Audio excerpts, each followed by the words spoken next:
हाथी और उसके दोस्तों की कहानी बहुत समय पहले की बात है। एक अकेला हाथी एक अजीब जंगल में बसने आया। यह जंगल उसके लिए नया था और वो दोस्त बनाने के लिए देख रहा था।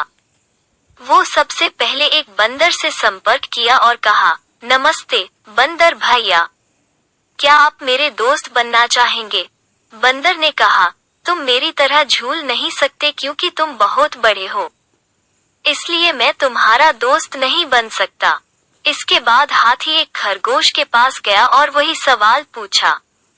खरगोश ने कहा, तुम मेरे बिल में फिट होने के लिए बहुत बड़े हो, इसलिए मैं तुम्हारा दोस्त नहीं बन सकता। फिर हाथी तालाब में रहने वाले मेढक के पास गया और वही सवाल पूछा। मेढक ने उसे जवाब दिया, तुम मेरे जितना ऊंची कूदने के लिए बहुत भारी हो, इसलिए मैं तुम्हारा दोस्त नहीं बन सकता। अब हाथी वास्तव में उदास था क्योंकि वो बहुत कोशिशों के बावजूद दोस्त नहीं बना सका। फिर एक दिन सभी जानवरों को जंगल में इधर उधर दौड़ रहे थे।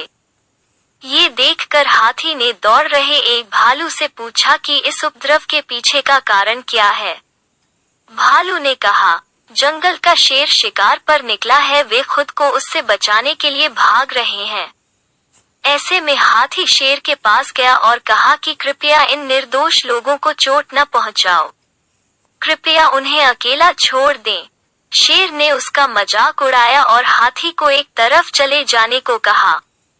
तभी हाथी को गुस्सा आ गया और उसने शेर को उसकी सारी ताकत लगाकर धक्का दे दिया, जिससे वो घायल हो गया और वहां से भाग खड़ा हुआ।